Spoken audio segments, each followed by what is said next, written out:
regular season. Then during playoffs, they really shaped up a lot of those weaknesses in the early game. And for a lot of these early game catalyzing plays, it's Clid who's the man making the difference. He's the one who shows up and facilitates everybody else being able to play the way they want to. But now Karsa's moving into this bottom side just to drop a ward here into the tri-run. So what I quite like about Clid's pathing is that you expect Karsa to be playing around bot early. The reason why you expect that is because we already talked about the combat summoners earlier. Uzi and Ming will be pushing, which means they're primed and set up to get ganked. So both junglers are pathing towards bot because Karsa wants to cover, whereas Clid either wants to counter any potential ganks, but also wants to punish Uzi and Ming, who may be looking to try and overstep. And this is one of the things that I'm talking about. 27% jungle proximity is actually extremely low when you talk about averages, but he still has the best kills plus assists at 15 minutes. So I think there are certain times where jungle proximity is, I think, actually misused as a stat of saying, oh, this guy's just a farm jungler, oh, this guy doesn't gank. Sometimes it means that he doesn't have failing ganks, because that was what Clid did in day one. He farmed extremely efficiently, but when he did gank, that 27% of a time he was within 2,000 units of an ally, it was effective. Clid's made his way into the top side of the map now, clearing out this control ward placed down by RNG in that top side tri-brush.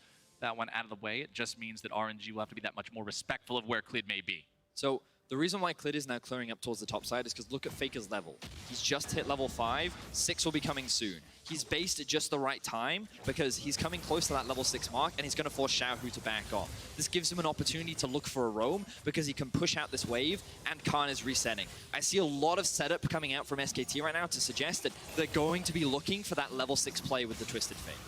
Bottom side, nice hook from Effort there onto Uzi.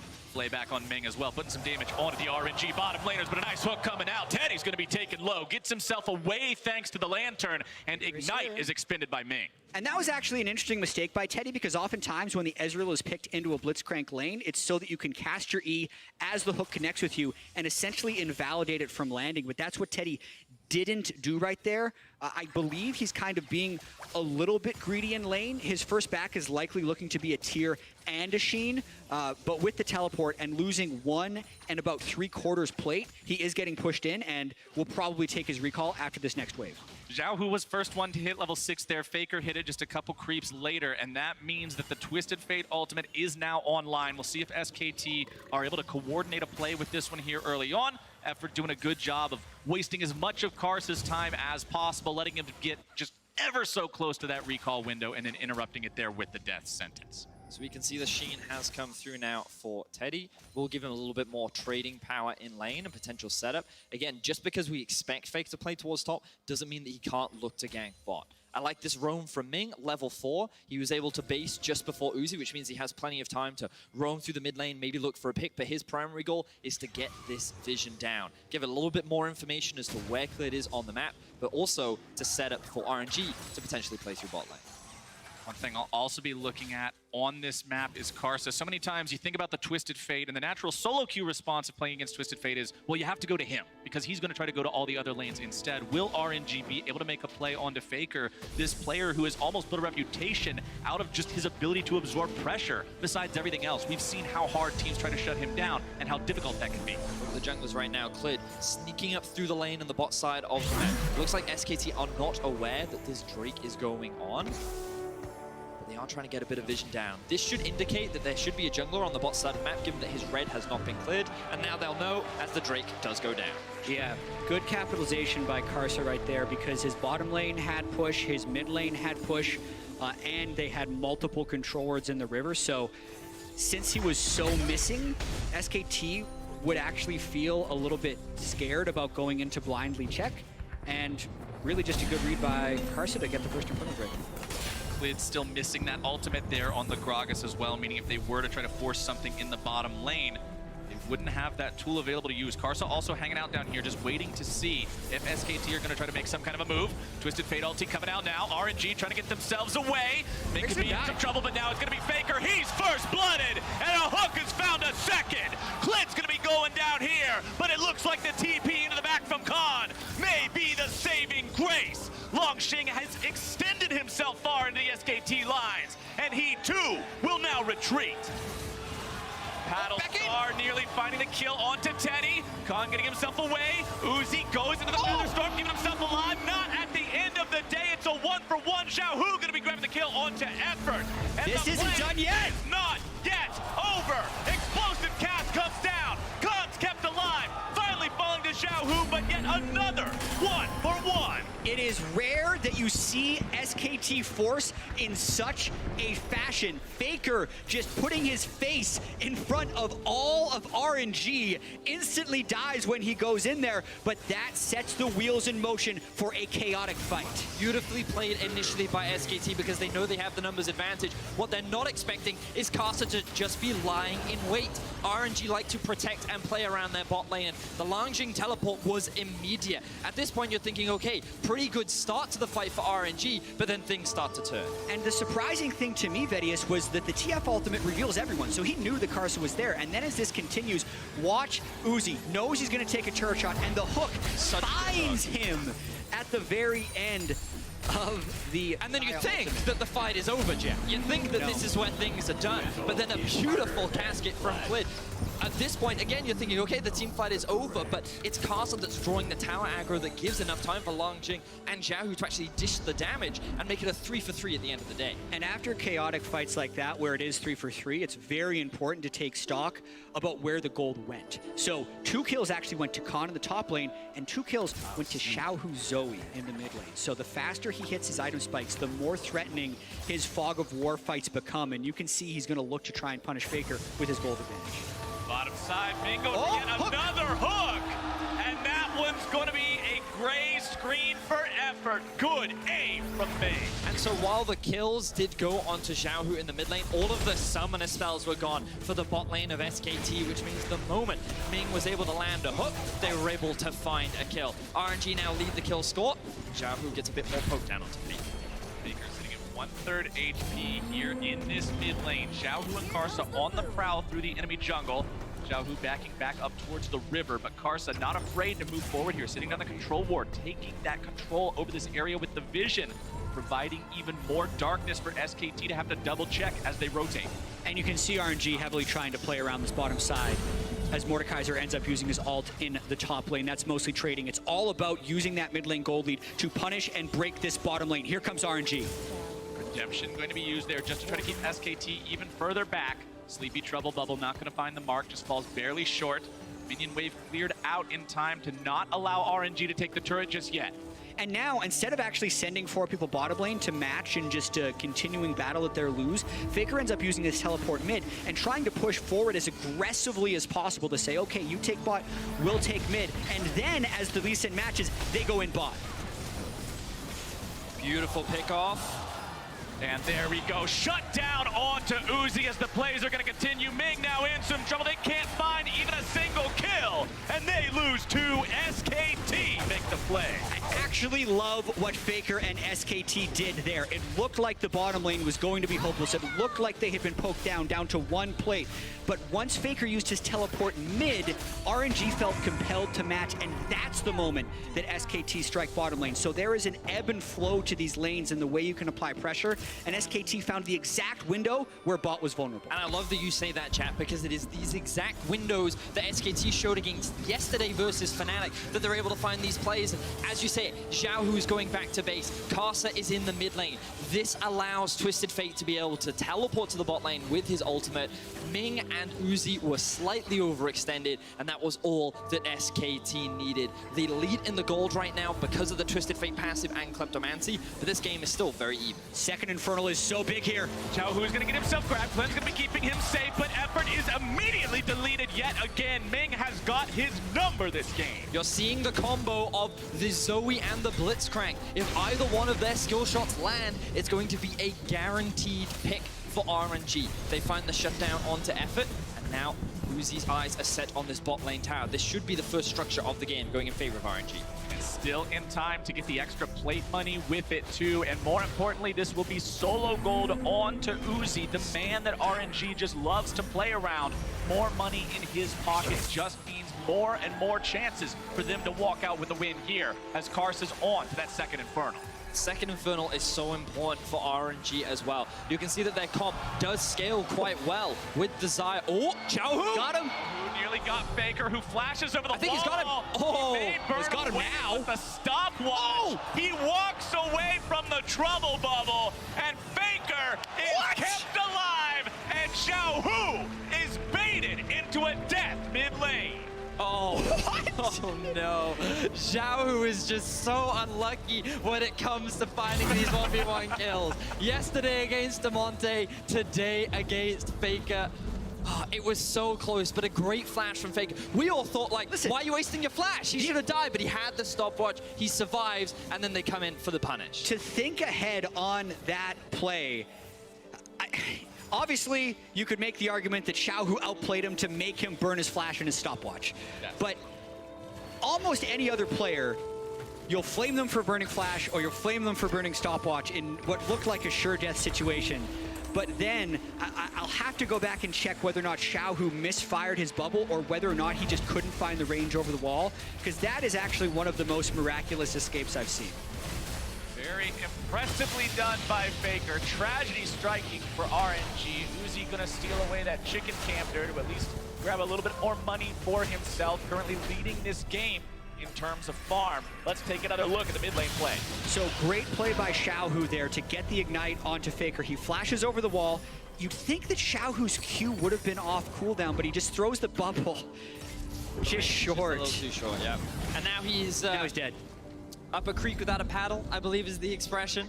That would be the expression, sir. And then he got shot by a tank. In any case, SKT, very even right now with RNG. What you have to remember is the double Infernal does give a lot of extra damage over to the side of RNG. Yeah. And that's going to set us up nicely for a lot more future engages between these two teams. Yeah, I'd actually make the argument that RNG is up by a decent amount because of the double Infernal and a third Infernal spawning in 3 minutes. And the fact that SKT just doesn't have bot control and they are unable to wrestle it away from RNG, who's still sitting with control wards down in that jungle. So RNG, with this triple Infernal as the first 3 Drakes, has got to be loving. A team that loves to control bot side for the first 20 minutes. If they can get triple Infernal off of that, they're gold.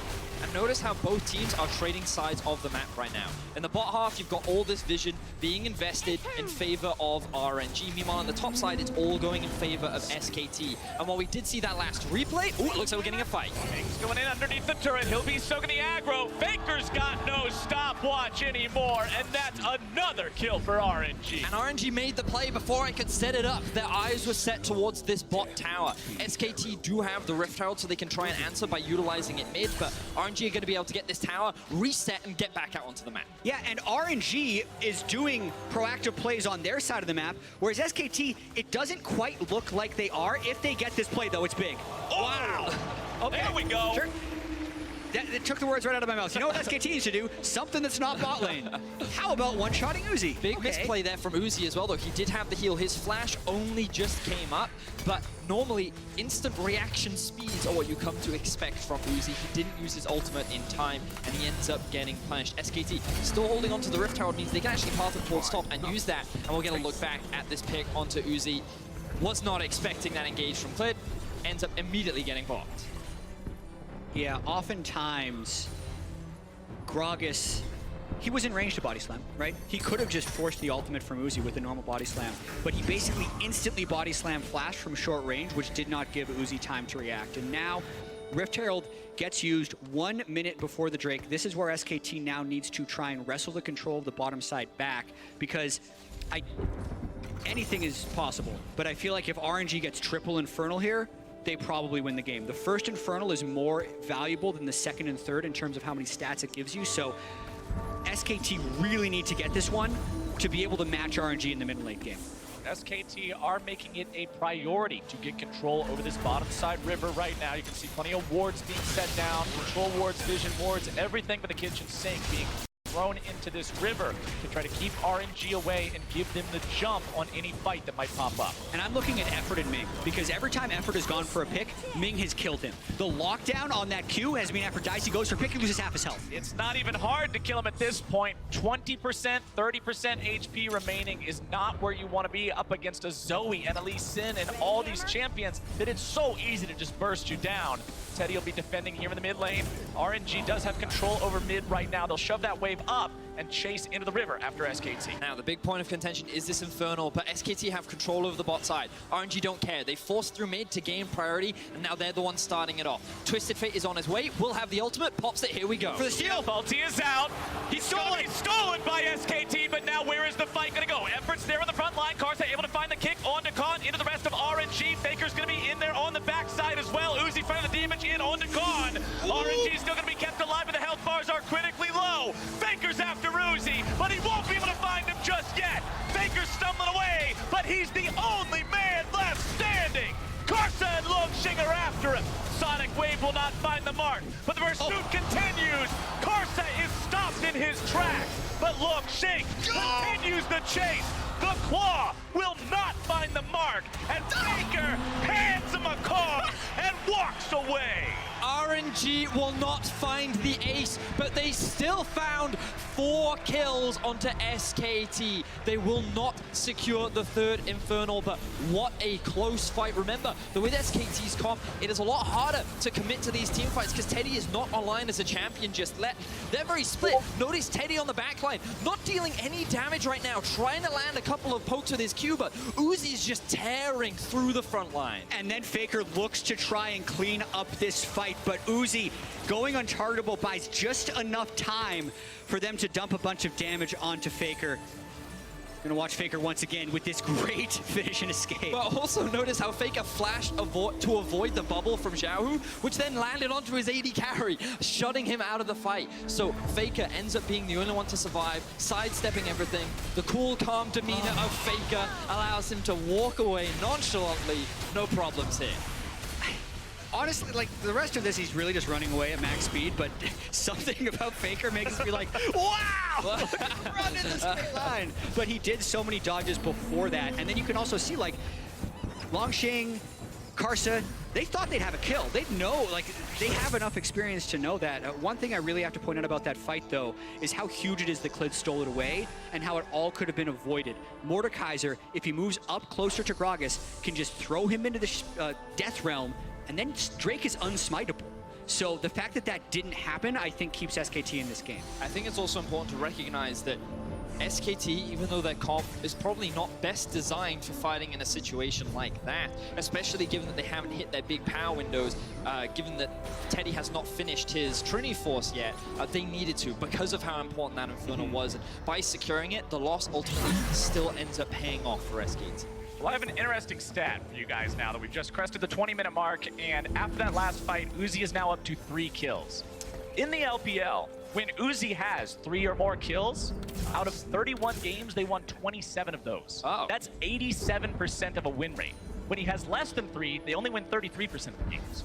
Uzi is at that critical point of 3 kills where that's enough money, and Mr. Uzi's coming online. But did you know, Captain Flowers, that of the 15 games that RNG and SKT have played against each other, RNG have only won 5. So which will be the greatest? 33%. So which stat will be greater on the day? RNG. Well, SKT wants to fight this. Here we go.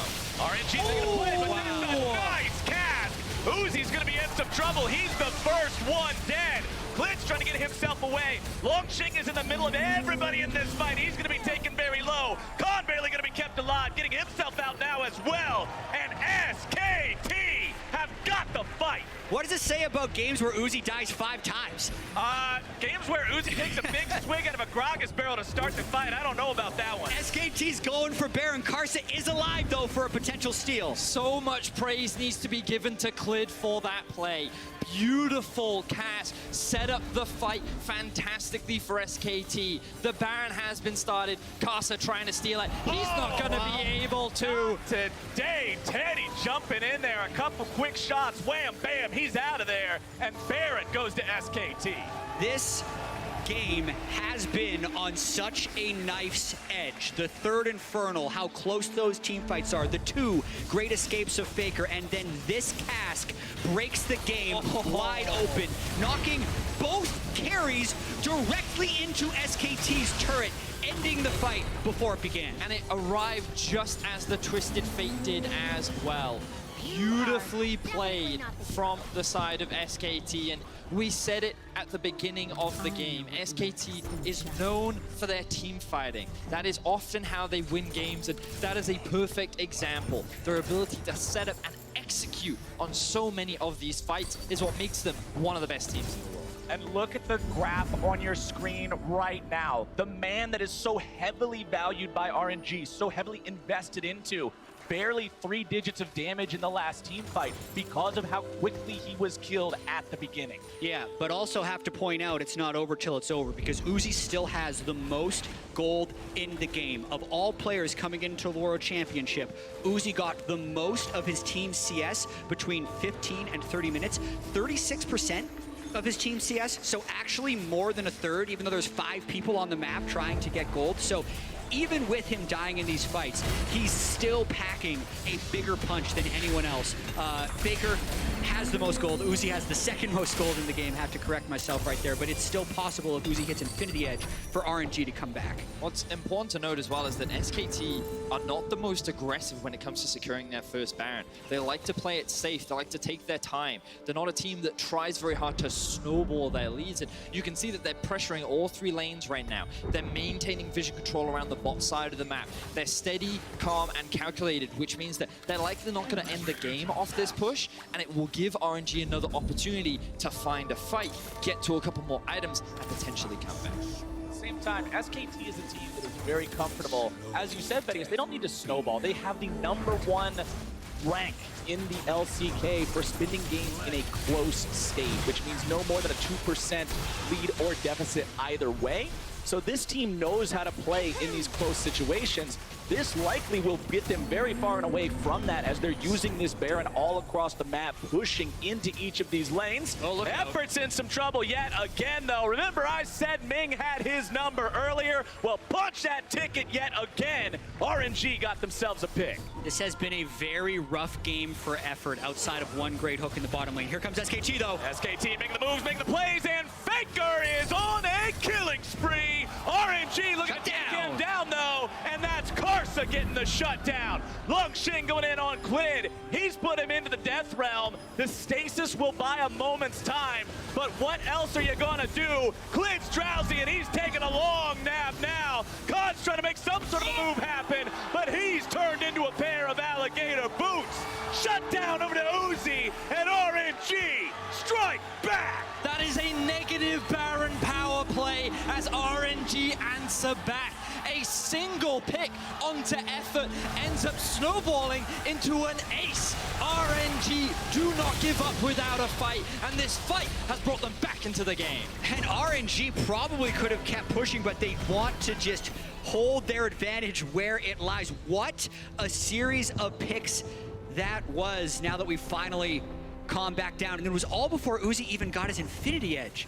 Watching this again, we mentioned how it's been a rough game for effort. He's going for deep vision, and that's exactly where Ming pounces. Doesn't even try to get the hook, just flash punch right in the middle of the face. And then SKT's confidence actually tells them that they can continue this, and that's ultimately where it goes wrong. And I feel that this play that Faker just made is what we wanted to see from SKT a little bit earlier on, utilizing the TF ultimate to create pressure one side and then threaten a tower elsewhere. But because he came in late to look for a pick, he ends up just putting himself in a situation where he loses his life. So all that gold on the side of SKT disappears, allowing them to have a numbers advantage, chase down the rest of SKT, and convert a number of towers back into their favor. Oh, such good stopwatch usage by Karsa right there, baiting Khan into that fight, not allowing him to finish off that kill. And now, Uzi does have the most gold in the game. Jet, that fight, very favorable for him, and you can see that he's at 3.8k damage in that last fight. Uzi has definitely come online. And while Uzi's hitting that 3.8k, keep your eyes on Longxing as well. He hit 3.7, just barely under the marker Uzi set, and in the previous team fight, he was also the damage leader when RNG was in such a bad spot. spot. He's making sure he's just in the middle of all this chaos with that scrap shield, doing so much to everybody on the side of SKT. This guy is doing his job so well. Yeah, I think he is, and so far I think Langjing has had a good World Championship, and he's going to be integral because the Baron is spawning in 45 seconds. Gentlemen, I think we know that a fight is going to happen there, and I feel that that fight could very well determine the outcome of this game. So we got to set expectations, given that items are coming through for both sides. And I just feel that at this point in the game, in a full-on 5v5, RNG should be stronger, so SKT need to look for picks like this. SKT are trying to make the move onto Longxing, but however, the Death Realm seems to have been summoned.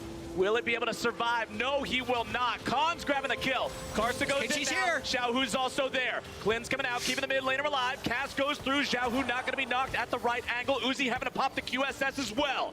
SKT have found one, but what will they do from here? And this is SKT kind of, again, applying pressure on a spot in the map that is not where you expect it to be applied. So everyone is thinking about the Baron, but SKT is able to kill Mordekaiser and actually kind of abandon the Baron setup now since there's a long death timer. Not only will they be able to clean up the Mountain Drake on the way through, they should also be able to get rid of some of those control wards and have a 5-man advantage. So an extremely good decision that pays off for SKT. But I also think this is exactly what they needed to do, because we were just talking about how Baron was going to be the next big point of contention, and they did not want to find that 5v5, so looking for a pick, securing the mountain, but it sets them up for that objective, and I think they need to find another pick before they can really start this Baron up.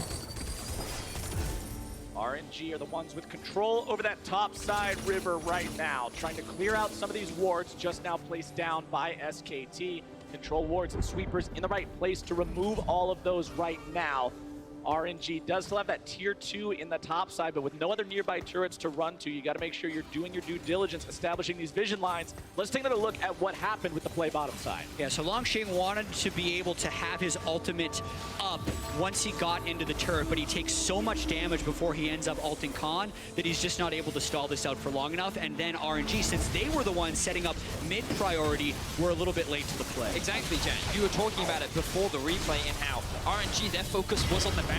They expected the fight to be taking place there, but SKT had a very small window where they could look for this pick and could not be punished for it. And this is what we have to continue to praise SKT for. They continuously find these incredibly small windows, and every time they convert it into something big. And with this Baron on the table, with us now being past the 30-minute mark in the game, what I brought up at the beginning, the status of having 3 teleports compared to only 1 goes that much further for the side of SKT. It means they can switch out who's on the split push, who's far away, and still have control over this Baron area. You can see those wards being placed back down yet again now as RNG want to step up and continue to contest. And if RNG wants to break out of this cycle, they need Ming or Karsa to find a pick.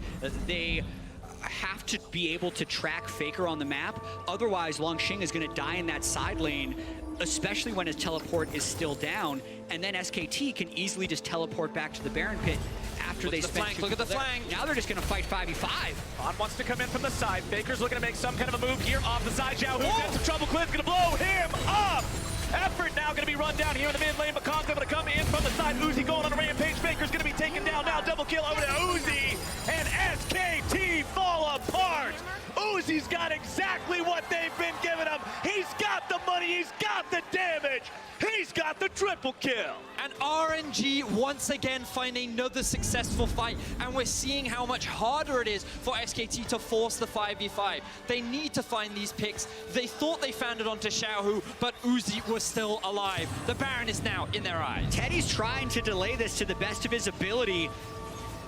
Looks like he might just back away, but the death timer on Faker is 20 seconds with TP. Let's see if Teddy decides to do anything. Probably just going to send the ult. So something I want to talk about here is that RNG is just out executing SKT in fights that SKT is choosing to take.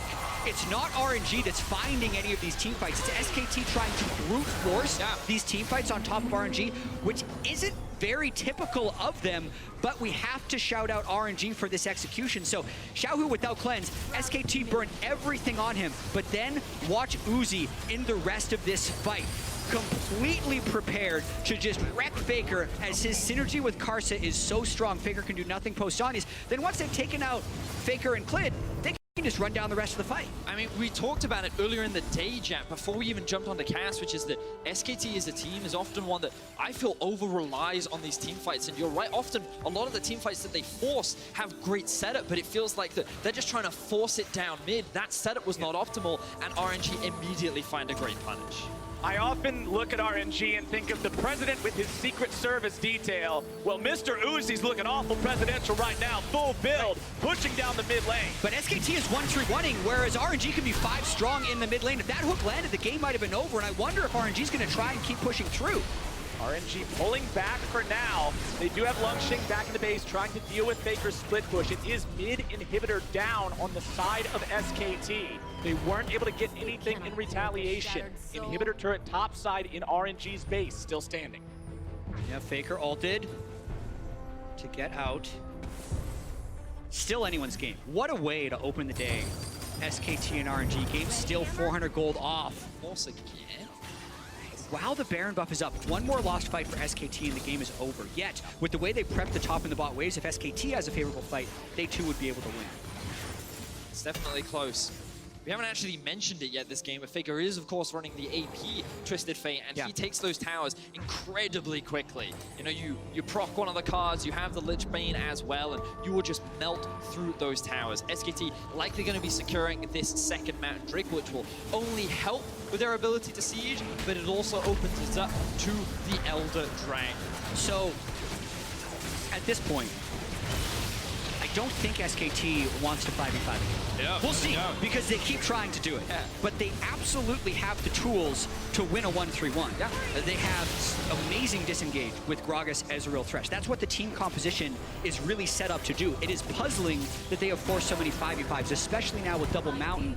The 3 teleports as well. Yeah, it is a super huge challenge to 1-3-1 RNG to victory, because RNG so often, if we think about how they really rose to prominence, was able to just actually get the team fights with Uzi and carry through, and it's all about RNG neutralizing the 1-3-1. But that's what SKT, I think, is set up to do right here. They're not looking to find team fights unless they can get an amazing pick right off the start.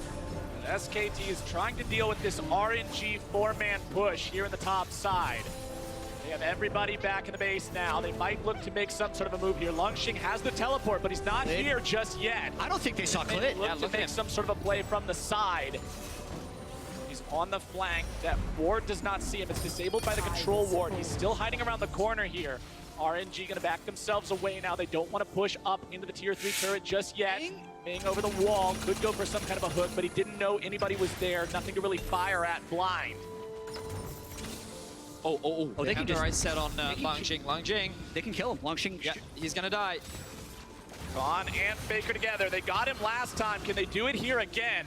Longshing buying himself some time, taking Khan into the death realm, but he is shut down. The rest of RNG now recognizing 2 members of SKT are on that other end of the map. They try to push top back up, but they just don't have the manpower to shove up. Now the bright side for RNG is that there are no major objectives alive right now, and because RNG had both top and bot push, SKT can't threaten a tower. So what this has achieved for SKT is a delay. They've slowed the game down. They've relieved the pressure that RNG was applying as a 4-man unit in the top side, but that was a big mistake from Lungshing, and he can't afford to be that far pushed out against the likes of a Twisted Fate this late into the game.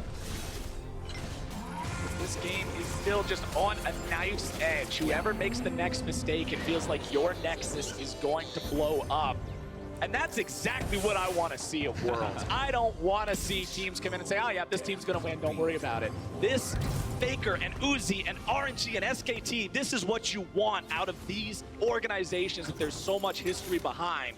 The Baron will be spawning here in just over another minute. We'll see who can secure it this time. I mean, it was called the Group of Death for a reason, Captain Flowers, and in this game alone, there has been a lot of death. And RNG and SKT are delivering, and we get to see them again in the second half of the groups as well. And I also love how the longer this game has gone, the more the pace is picked up. Day 1 of the group stage had only 0.65 combined kills per minute, which was down from play-in and much lower than expected. This one up at 1 kill per minute. So we have picked up the pace to very fast, actually, in terms of how much they are killing each other and figuring out what RNG is going to do here. So much of it, I think, will be about how RNG can manage that mid lane wave because they still have that inhibitor down. If they get mid lane priority, it makes their side to side so much easier. And for SKT, it's about preventing RNG from feeling comfortable with the Baron Force without losing a large portion of their base. So I think SKT is actually in a much more favorable position with a split push this late into the game, just because whenever RNG want to set up for an objective, Gragas and Ezreal... Going for Mort again. Oh, they're going. Can they get him? No, they're going for the tower. Push down that tier 3 inhibitor instantly. They just exploded. Faker's damage on the AP Twisted Fate just kills it in 3 hits. But you can see what happens if RNG try to go for something like a Baron. The Ezreal and the Gragas will just stall, while the Twisted Fate will just backdoor. So for RNG, you're being forced into a very difficult situation where you either try and deal with the side lanes or you use a Baron. So now they flipped it, actually. RNG sends everyone into teleports. Exactly. This is it. Khan's keeping himself alive very well in this 1v1 right now. Looking to turn things back around. The Xiao Hu nearly grabbing the kill, will be kept alive. Angel, while SKT is able to find themselves in the pit.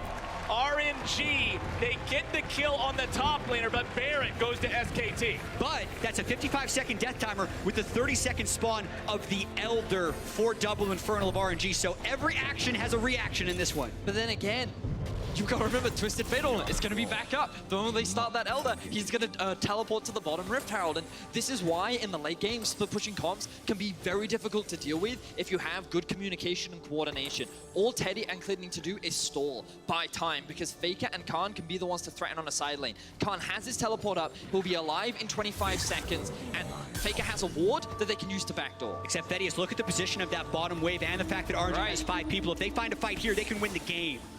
Uzi's off to the side. SKT's not starting up the Elder Drake. He's going for the steal. He's going for the steal. He can just get ulted by Longsheng in 2 seconds. Oh, he's gonna... Oh, low. It's gonna be secured by Karsa, but into the pick go 2 members of SKT.